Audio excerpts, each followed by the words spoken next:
So, transitioning from coffee to Petcare. Good morning, everybody. I'm Guillaume Cunff, Nestlé's Europe CEO, and together with Leigh, the CEO of Purina North America, we're going to give you a deeper dive on our Petcare business. And I'm going to start with the broader picture, and Leigh will share with you some examples, a concrete example about this category. So let me start setting the scene with an overview about where we are. Over the last couple of years, the performance has been quite impressive, reaching 19 billion top-line revenue. We alluded this morning to the creativity of the category, 20.7% UTOP margin. It's been a double-digit growth over the last 3 years, right? And reaching 20.7% market share. When we move to the geographical footprint, you see on this chart that this business is largely led by North America and European market. When we go to the subcategory product segment, dry dog and wet cat represent 60% of our top-line revenue.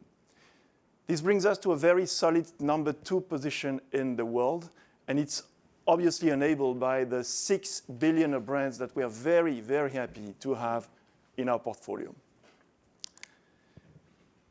So when we look at the global category, the global market, this category is worth 120 billion Swiss top-line revenue. Interestingly, this category is mostly led by premium and super premium offering brand products. We have in the world around 1 billion dogs and cats, a bit more dogs than cats, by the way. And we are returning to what we call historical growth pattern. And we will come back on that, but it's true that we are coming from a cycle of highly turbulent, disruptive years of, COVID and inflation. I'm going to come back on that in the next slide. And also to be noticed that it is a very emotional category.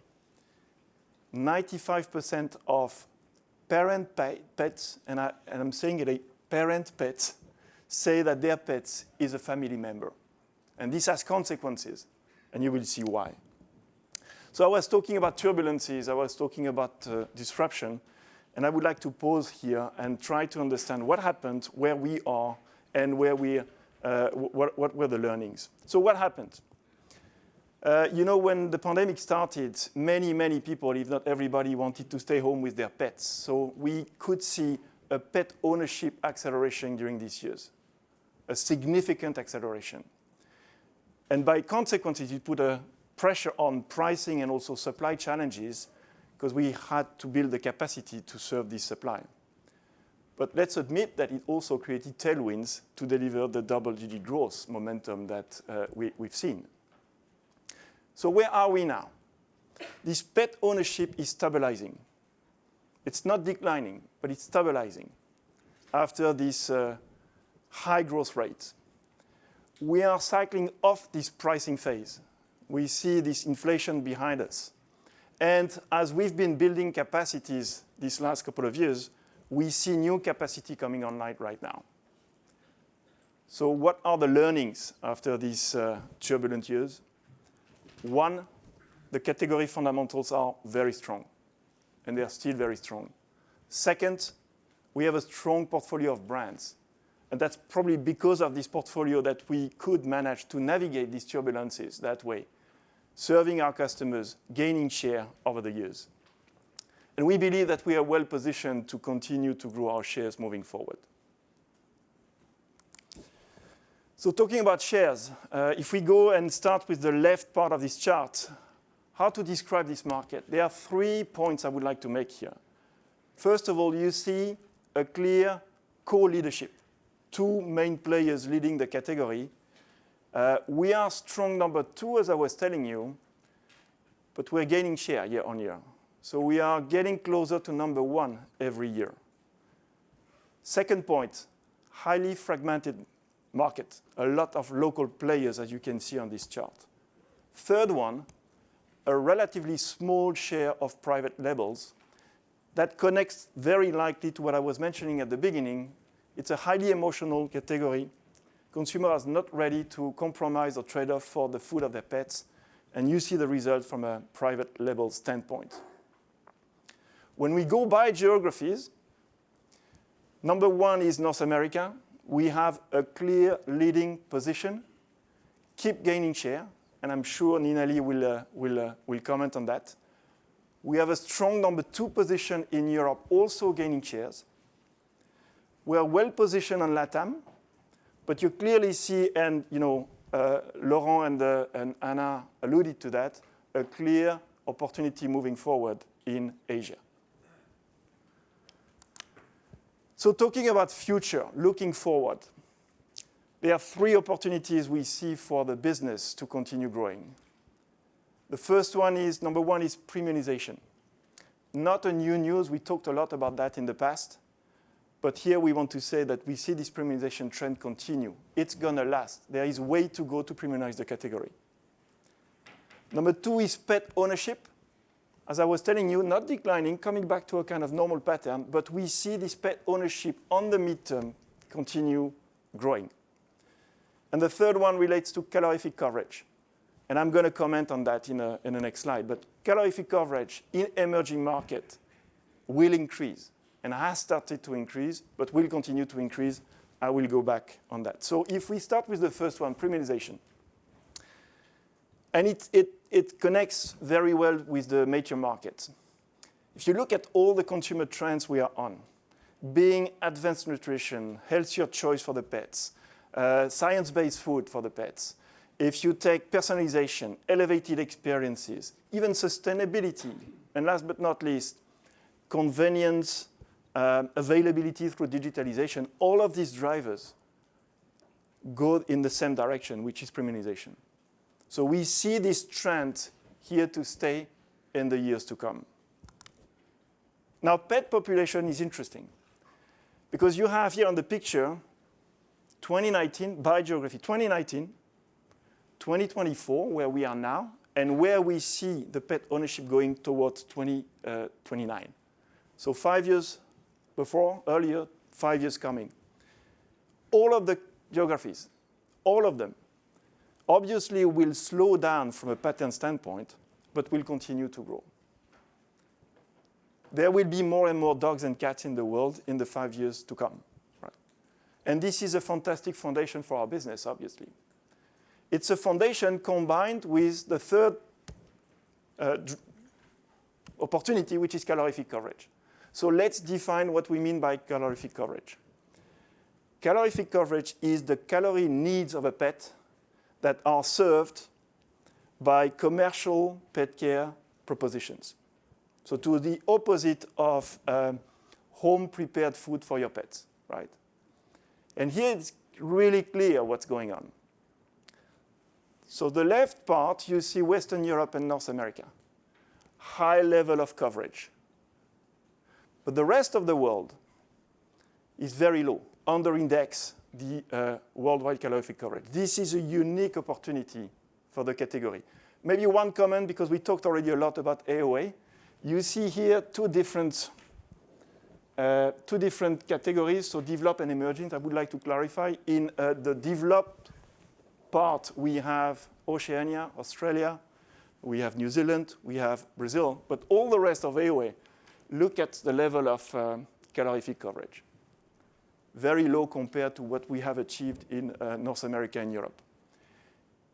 Quite interesting, when you deep dive and you go market by market, you confirm that the calorific coverage is still low, over-indexing North America and Western Europe, but the journey has started.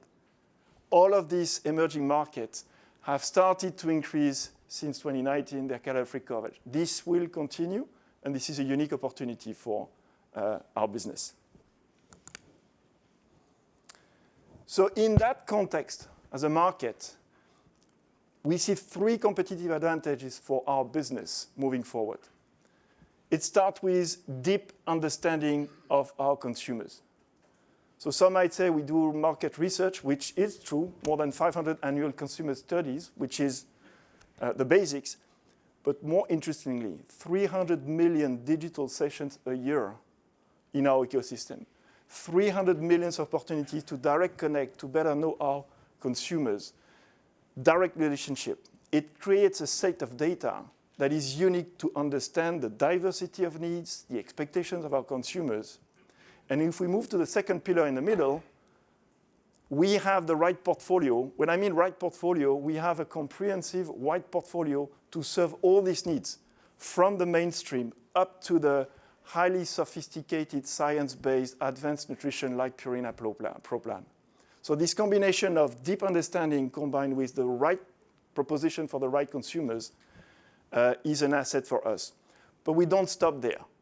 As we speak, we have 500 scientists keep pushing the boundaries, exploring science, opportunities, innovation to fill the pipe of the years to come. We have right now 2,000 patents in the pipe, and it will continue. So innovation will continue to lead this category. So if I summarize and I combine the market dynamics together with our competitive assets, this is how we see the category moving forward. Mid-single-digit growth, and we see four growth drivers for us. The first one, I alluded to it, calorific coverage. I will give you one example. And Leigh will hand over to talk and share some example about advanced nutrition, expandable consumption, and with the winners through an omnichannel approach. Eventually, the ambition is what? Is to drive the category and gain the number one position in the world. So I will start with one example here before Leigh give you the rest of the presentation. And I would like to invite you to go to Mexico. And Mexico is a very good illustration about how driving the calorific coverage can drive our sales growth, our sales momentum. So you look at the almost one-to-one relationship between how much we manage to drive this calorific coverage while doubling the size of the business in Mexico. So you might say, what's the secret sauce? There is no secret sauce, but just perfect basic execution. First, our colleagues in Mexico deployed the whole portfolio to cover the whole variety and diversity of needs in Mexico. We had distribution gaps. So while we were rolling out the portfolio, they managed to dramatically increase our presence in our distribution networks. Once you have this portfolio in place, on shelf, rightly executed, time to activate the calorific coverage and time to perfectly execute at POS level. This is what they've done successfully. You could see the business doubling. And we believe that this recipe for success can be deployed, can be rolled out in many other parts of the world moving forward. So now I hand over to Leigh, who will go through the rest of the drivers. Thank you, Guillaume. So Guillaume shared the examples of how our playbook and how we're going to drive growth in the underdeveloped and emerging markets. And now I'm going to take us through premiumization and our omnichannel approach. So a great example of Nestlé Purina driving category premiumization is through our flagship brand, Pro Plan. The brand's growth has been nothing short of amazing. It has tripled in sales in 6 years. And that's because consumers are increasingly looking for nutrition that performs. One competitive advantage that Pro Plan has is that it plays in 3 different subsegments. It plays in Well Pet, which is sold in pet retailers, in the specialist channels, and online. It sells in therapeutics, which is in vet clinics and online, and supplements, which are sold across all channels. One important thing to note, too, and one competitive advantage that we have is that in the US especially, we're growing double digits in every single one of these subcategories. So when we take a look at how is Pro Plan going to continue to be successful, it's going to continue to be successful because we have innovation across all of the different subsegments. First, when we think about Wet Pet, we have Vital Systems in cat, which bundles different functional benefits to help aging cats. In veterinary diets, we have Pro Plan Elementals, which is a product that is servicing for dogs with severe food allergies. We have multiple introductions in supplements and in wet cat. So when we think about Purina One has the ability to drive premiumization and scale, and that's because it's available in all channels. In the US, the big launch is the launch of Live Clear, which brings game-changing innovation to the #1 brand in the market. 39% of non-cat owners cite allergies for the reason that they don't own a cat. So this innovation has the ability to bring new cat owners into the category. In Europe, Purina One is the leading science cat brand across all non-vet channels, with strong growth over the last several years. A key asset for the brand is the 3-week challenge, which promotes that feeding your cat Purina One for 3 weeks can lead to visible changes in your cat's health. Clearer eyes, a better coat. These are things that consumers can actually see, and it's extremely compelling and motivating. And finally, Purina One Dog and Cat is going to expand into other markets as well, including LATAM and AOA. Turning to expandable consumption, and we want to think about what brand is a great example of continuing to premiumize through innovation, and Fancy Feast, a global brand that we have, is exactly one that can do that. Globally, we see that the cat owners are continually looking for ways to excite and delight their cats, and single-serve wet cat answers that call. In 2021, we introduced Petites, and last year, in very limited distribution, we launched Fancy Feast Gems. We're excited because we have capacity to be able to launch nationally Fancy Feast Gems in the US. And not only are these new items at premium price points, but these innovations allow us to lead in the portion segment, which is growing 4 times faster than the wet cat segment. And this just isn't happening in the US. It's a global playbook that we have. Gourmet is an example of our brand in Europe. The individual products and price points may look slightly different, but the same premiumization through innovation story exists. This is also where our global manufacturing network really gives us an advantage. It provides us with the needed flexibility to have a global strategy with local market execution. E-commerce has been a significant part of our growth, nearly tripling in size since 2019. By the end of this year, a quarter of our business in pet food will be digitally enabled, and that includes all regions growing double digits. E-commerce is a great example of Nestlé's go-to-market strategy, where we have global best practices with regional playbooks that allow for us to have local in-market executions.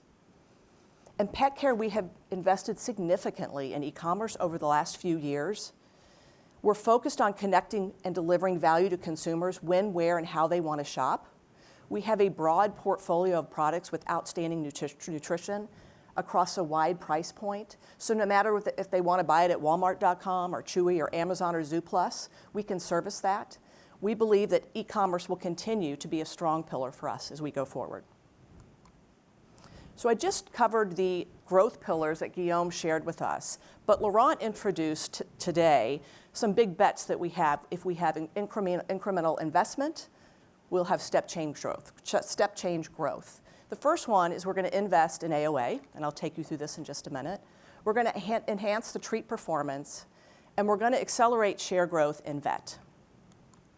So in January, we combined Greater China with AOA, and we'll have a number 2 share, but it's a distant number 2 share in a very fragmented market.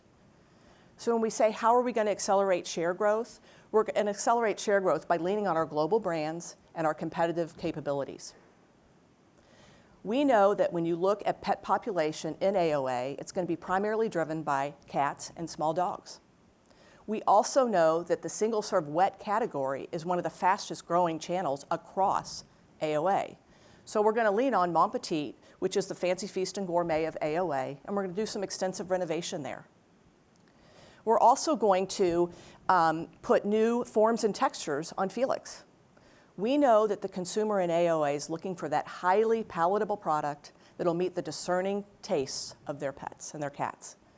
And we know that our competitive advantage in single-serve wet cat is palatability and its textures. Next, we need to accelerate advanced nutrition. We're going to accelerate that by extending the portfolio and availability, while we're also going to focus on Purina One. I talked to you a minute ago about Purina One's competitive advantage is that it's available in all channels.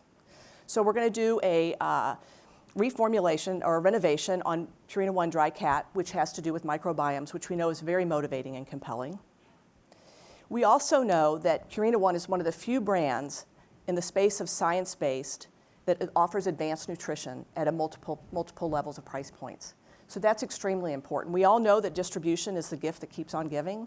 So this is something we're going to double down in AOA. So with incremental investment, we believe we can step change growth in AOA. Next, let's turn to treats. Treats fall under the expandable consumption, and it's a huge opportunity for category growth as well as an opportunity for us to grow share. We've outlined 4 areas that we need to focus on to win. First, we need to lead in meaty. Meaty is 1/3 of the treats market in the US, and our top brand, Beggin', just took over the #1 position. One of the key growth drivers for Beggin' has been our crowdsourcing campaign, which invites consumers to help create new and exciting meaty flavors. We will continue this consumer engagement to drive interest and to drive innovation. Next, we know oral care is a leading challenge identified for vets for pets. And Dental Life tests very well against competitors. It's our patent-pending product that has a unique texture that, when combined with chewing action, is an excellent way to clean your dog's teeth. So we're going to continue to expand brand offerings in form and function to accelerate growth in this area. We're also going to bring innovation to the Felix brand in the liquid snack sticks, which delivers on expandable consumption and premiumization.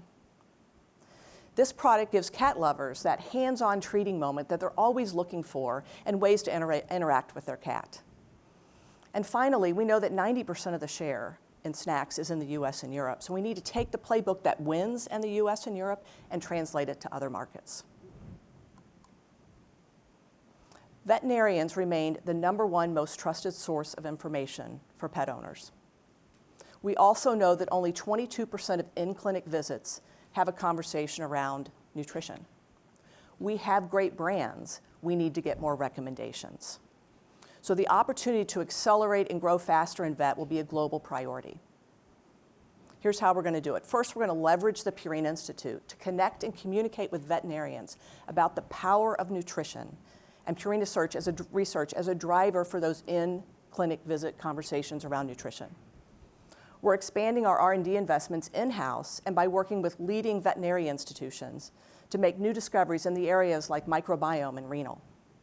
This can ultimately impact our product pipeline and keeps us on the forefront of innovation. We need to also make sure that our veterinary diets are available when, where, and how. The vets want to give them to the consumers, and the consumers want to buy them. So whether that's in a vet clinic, whether it's online through Amazon or Chewy, or whether it's through our Vet Direct D2C business in the US, which ships products from the vet's office directly to consumers, because we know it's a pain point. They don't want to have a lot of inventory, so we can take care of that for them. And finally, where it makes sense, like in Europe, we're going to increase our support of veterinarians with additional vet advisors in the field that can help veterinarians out with the nutritional information that they need. Simply put, the vet channel presents a global opportunity for growth, and we're investing in it for acceleration. Another way that we can help pet owners and their vets is by turning Purina science into data-driven solutions like our Petivity Smart Litter Box Monitor. Sorry about that. We launched that last year. It provides real-time data on cat litter box behaviors. It gives the cat a voice. For example, if your cat is visiting the litter box more frequently, or if its weight changes, those are examples potentially of a urinary tract or kidney situation. So over the last 18 months, the monitor has recorded over 21 million activities. We've been able to deliver over 4 million messages to consumers, which are either in the form of, hey, you should feed this supplement or maybe this type of food, or you know what, you probably should take your cat into the vet for a visit. The great news, even though it's new out there, is that consumers who are using this product are 50% more likely to feed Purina products. Petivity is just one part of the Purina ecosystem that we're building to provide solutions to consumers along their journey. We know that owning a pet has many benefits, but we also know that it's not always easy to have a pet. And we want to make sure that Nestlé Purina is the go-to resource when owners have questions or have other changes in their pet. First, we want to help the pet owners get off to a great start, whether it's helping them find a pet through Pet Finder, which is the largest global online database for adoptable pets, or whether we're helping get their puppies trained through the #1 puppy training app in the UK, Zigzag. We also know it's really important to build those direct relationships with our consumers so we can better understand and serve them as they go along their journey. Tails.com, our D2C business in Europe, offers food that's 100% tailored to your dog's age, breed, lifestyle, and more. And finally, we're developing technology to add value to consumers' lives and to drive loyalty.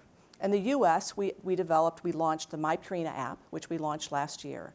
The app allows consumers to find out what's the best food that I should feed my pet. If I've got questions, we can give them expert advice along the way. And it allows them to earn rewards to purchase more of our core products through samples and couponing. Results are still very early, but we do know that consumers that use the app and like the app have increased their loyalty to Purina over 10%. So at the end of the day, the goal of the ecosystem is to provide value to the consumer and to drive loyal and incremental users to our core products of food, treats, and litter, while finding new opportunities to connect with veterinarians to drive nutrition recommendations for our Purina diets and supplements. What we hope, Guillaume and I hope today, is that you've taken away a few insights. The first is that we've successfully navigated a few years of some turbulent times. Yeah, and the category is very attractive with strong fundamentals. We talked about pet population evolution. We talked about calorific coverage evolution. We talked about premiumization, all these drivers going to the positive. That's why we believe this is a very, very attractive category in the future. Absolutely. And in pet care, the consumer is at the center of everything that we do. And so we've developed a portfolio of leading brands and innovation that answers the wants and needs that those consumers have. And pet nutrition is on a journey. It's not going to stop. We started years ago successfully, but we see many opportunities from a science standpoint to push the boundaries and keep innovating in this field. And hopefully you've taken away that we're well positioned to continue to grow and will continue to be an accelerator for Nestlé. And Thank you. become number one. Yeah, become number one. That's right. Thank you.